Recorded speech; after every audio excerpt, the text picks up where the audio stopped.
Kinds of Kindness, the newest film. Let's talk about this one. Okay, so I've just seen Kinds of Kindness, and I must start off by saying, okay, here we go. You ready for this? This may be the most insane, the most crazy, the most wacky, the most insane film I have ever seen. Like, I'm talking, this is up there with The Lighthouse. This is what I'm talking about. So I'm going to start off by saying, if you guys aren't into the artsy side of films, if you're not into The Lighthouse, if you're not into like the Poor Things, you're not going to like this film. You're probably not going to enjoy it. Now, for me, I did enjoy this film, but I mean, I will say I did feel the runtime. There is definitely pacing issues in this film, but the trailers gave us absolutely nothing to this film. I sat there, watched the trailers, and I was like, I have no idea what this film is about, but I will be there because it's the same director of Poor Things. Emma Stone's back, William Dafoe's back, Margaret's there, and we've also got Jesse Plemons coming in. So I was there. I was like, I'm sold. That cast alone sold me. The director sold me because Poor Things was so freaking good. I really enjoyed it. And I was like, nothing can go wrong in this film. I'll tell you now. I did not expect to see this. 3 stories. 3 different separate stories in the one film. I did not expect that at all. But I'm glad they did do that because it's something different, something unique. And it added this different flair to it that I really appreciated because I'm so used to seeing the 3 structure act in a film that this one kind of chopped and changed it where it's like, here, we'll give you 3 different stories with the same actors. So it really, it really felt like American Horror Story sort of like vibe where it's like, you know, the same actors but different stories all into like this one movie. I personally like the first story the best. I think that one was just fantastic. I really enjoyed that. I was so intrigued in the characters, in the story itself. That to me was the best story. I was so engaged in that. The second one gets really wacky and crazy. Like when I mean wacky and crazy, that one was just, I was trying to wrap my head around what is going on here. What is actually happening?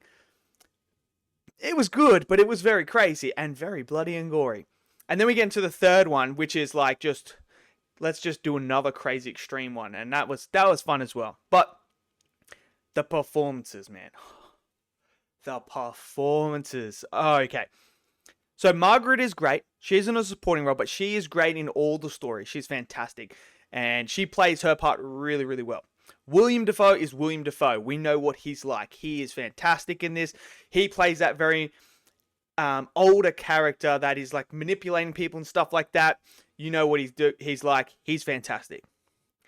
Emma Stone. Emma frickin' Stone. 2-time Academy Award winner Emma Stone. Brings it again. It's like she wants another award. It's like she wants another Oscar to just put on her mantle behind herself when she's in bed. Like, yeah, I've got 3 now. Because she's superb. In every single story, she is fantastic. The comedy side, the quirkiness of the character that she's playing. There's one story where she plays like a character and it's like, I don't want to spoil it, but it's this character that's insane. And it worked so well. She was superb. But Jesse Plemons. Oh my word. This freaking guy. Not only has he had the single best scene of the whole entire year so far with the one from Civil War where he's sitting there talking about what American you are. Bone-chilling scary. This man showed you his range in this film. If you weren't convinced that Jesse was a good actor, watch this movie. Because he plays completely different characters in all 3 of the stories. And he is fantastic. And they are not just the same character. They are completely and utterly different. And the way he does it. The facial expressions. The tone. Everything about his performance is so freaking good, man. This man needs to get nominated. Because this performance is just one of the best he's ever done. He is so good, man. I need to see him in more stuff now, man. I need to see him because he just elevated this film to another level. And he looked completely different in all 3 roles that he played. Completely different. It's crazy what he was able to do. So the performances were fantastic. The directing is world class again. I mean, we saw it in Poor Things, how good he was. Here again, he is fantastic, directing 3 different stories. Brilliant. Cinematography. Poor Things looked brilliant. This movie might even look better. The locations, the sets, everything about it, gorgeous. Absolutely gorgeous. The colors that he adds in, how he makes certain colors vibrant. The costume design as well.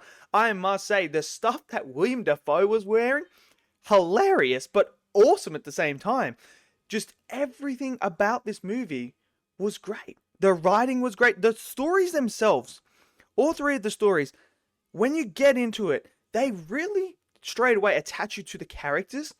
And then as they're telling the story, you're so invested in that story that when it ends, you're kind of like, I want to see more of that story. I want to see where we go with that story now. But then as soon as the next one starts, you're like, oh, hold on a second. I'm intrigued on this story now. Tell me what is going on with this story. And then the third one comes and the same thing happens again. But I will say that pacing does catch up to it. It does feel very long because you feel like you've already watched one film and then a second film. By the time you get to that third one, you kind of feel like you're watching 3 movies in a row. So that kind of is a downside on it. I thought the dialogue was fantastic as well. The interactions with the characters, the chemistry was fantastic. Now, there are some scenes in here. You don't want to take your mother to see this one, I'll tell you that now. Because there are some scenes in here. There is one scene in particular. It's in the second story that was hilarious. But at the same time, I'm sitting here like, how did you come up with this one? How did you come up with this scene involving these characters to sit down and do this? So that was hilarious. That was fun. It's like I said, there's nudity in here as well. There's blood and gore. I did not expect it to be this bloody and gory. Like I said, that second one, man, there's some blood and gore and some moments in there where you are, oh man, I could feel what they were doing. I could feel the characters themselves going through the pain. There was moments where you were squeamish and you were like, oh no, please don't. But I tell you what, I had a ball with this movie. I had an absolute ball with it. Comedy lands when it needs to land. The serious tone lands. This was just a really, really fun time at the theater. And like I said, I don't think a lot of people are going to be attracted to this movie. It's not one of those movies where it's like, it's for everyone. This, I do feel like, targets a specific audience.